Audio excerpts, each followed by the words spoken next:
Swooz Hudson here in the paint studio at Black Dog Salvage. Today I'm going to show you some quick tips on glazing.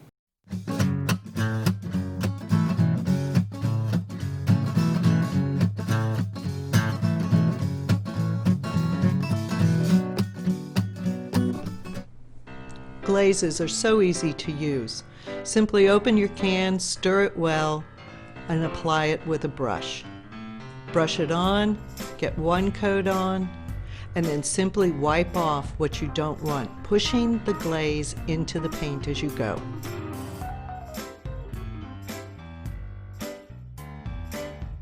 If you remove too much, simply brush more back on.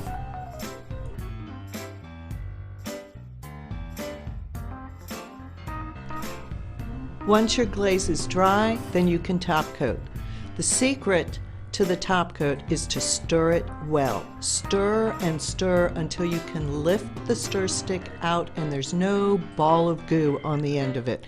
Then you're ready to brush it on and seal that beautiful glazed finish.